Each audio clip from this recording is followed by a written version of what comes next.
Hello and welcome to this lecture on Adobe Photoshop by Eduonics. In this lecture we're going to be going into paragraph, namely the paragraph panel, and it's kind of an extension of the character and the type lesson. We're going to be going into some of the more advanced parts of the type tools and paragraph tools, stuff we didn't cover and stuff that's kind of linked between the two. So if you open up your paragraphs panel under Window and Paragraph, and go ahead and drag out a text box and fill it with some dummy text. If you do Google search for lorem ipsum, which will be the first two words in this paragraph you're about to see, you will find dummy text you can use, although it's never that hard to find text. So here I have the lorem ipsum, and there's a generator on that site. However, you can just use the text as is, just any text will do. And remember, we have it in a text box, so when I switch to a vector tool,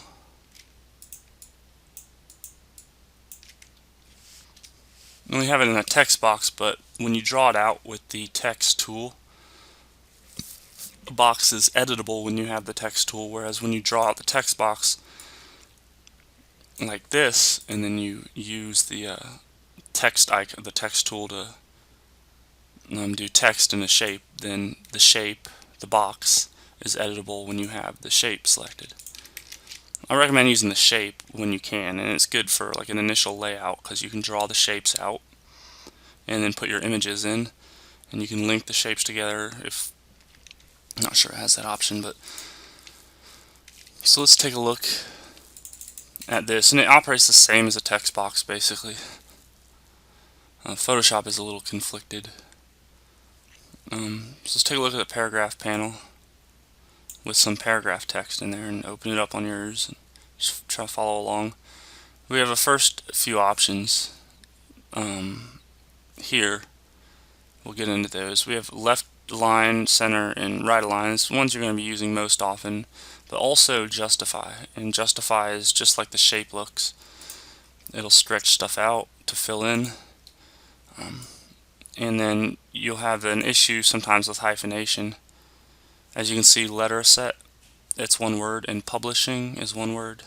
So if I uncheck hyphenate, then you won't have any hyphenation, and you won't have any orphans, what's called half of words at the end of a paragraph. And another thing you can do to increase how good these look is in the options button up here, when you see single line composer and every line composer, select every line composer, and you'll get a more calculated,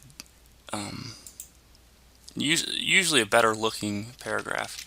If I just go back, well,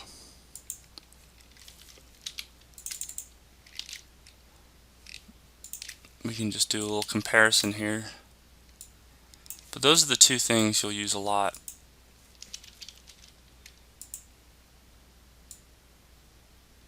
Is that option and these. So you know what these do. If we do fully aligned text, every line composer makes it look way better than single line composer generally, and it's a little bit hard to tell I guess here, but you'll find that, especially if you have curved type.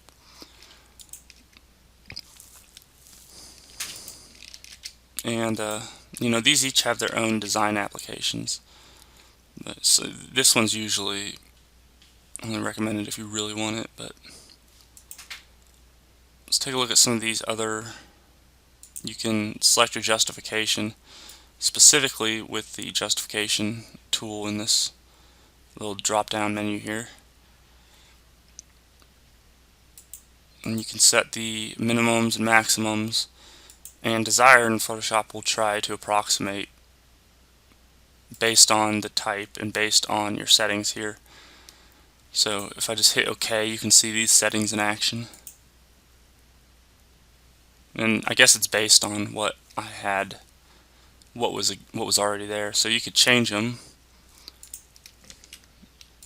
Let's set these all higher.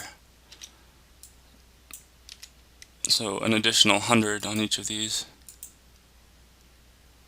and I'll hit OK, and we can hit undo to look at the difference. This is putting, it's allowing for more space in between the letters by increasing those numbers on the top row. And just play around with that, because it's nice to have if you really are having trouble getting it all to fit together.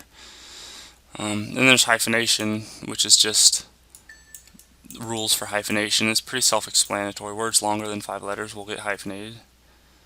Whereas after the first 2 letters, in the actual word, where the hyphen is put and where the rest of the word goes. How many hyphens? I'm supposing this is in a text box. So once it reaches this limit, it'll stop. I guess it'll stop hyphenating, because too many hyphens looks bad. And 8's actually pretty high. I would set this to something like 2 or 3, really. But those 2 you'll use a lot too.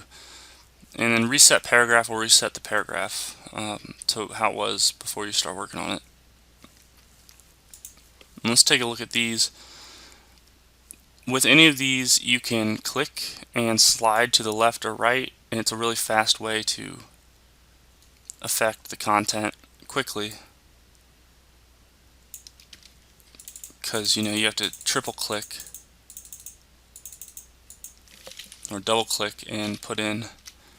It takes a little bit longer to enter values in specifically, so sometimes you can just kind of approximate what you want, just drag and click these. And as you can see, they're indentation. So you see what this does when I drag it to the right. It starts indenting the text to the right. And if you hold in Shift and drag it to the right, it'll do it really fast. And you can move things to the left and to the right equally. So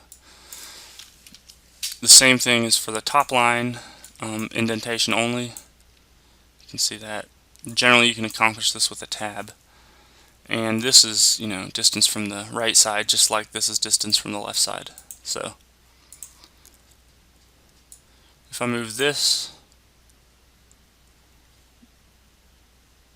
we're getting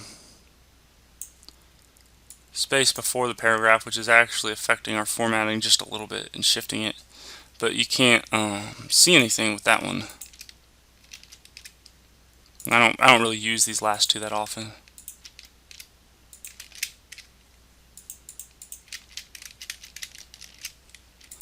So that there you have the paragraph panel. There's not that much to it, but understanding what every line composer does and custom justifications, and the fact that these are indents and how easily you can just manipulate them, and when to use these kind of things as far as a design standpoint, will give you a good start on using paragraph formatting options.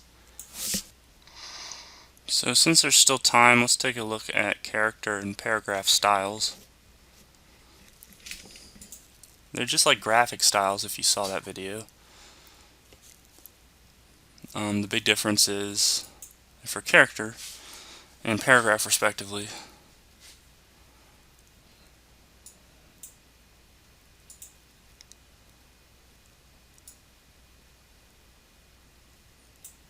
I'm just going to attach these all together.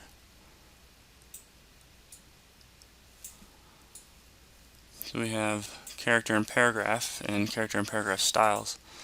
So let's select one, and you can see as you select one, a little plus sign happens next to paragraph styles, and at the same time this, which is called clear override, pops up. So let's click the new button, which is a universal shape, so you should be able to recognize it, and that'll create paragraph style 1. And if we were to duplicate this layer and just drag it down, and let's change it so you can see. Let's just change its properties down here in paragraph. Give it an indent, and we'll make it center, hyphenation, and you can give it custom things here too. Set to single line. You'll see that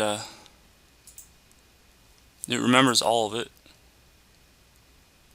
So anything that's in the panel, it'll remember. And it doesn't remember single line composer. even though we had it on single line composer when we changed it. So keep in mind that it won't remember certain things from these menus.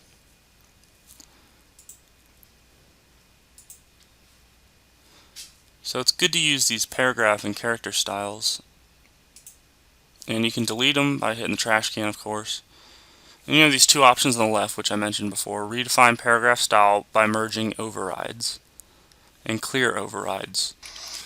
An override just means that there's things in this paragraph that aren't defined by the style.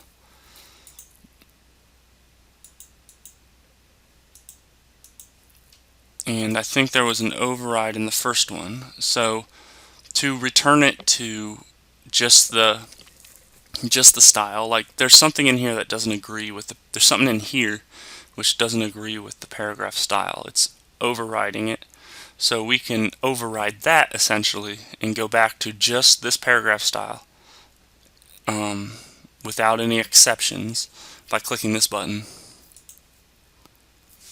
And it looks like that was something it had to do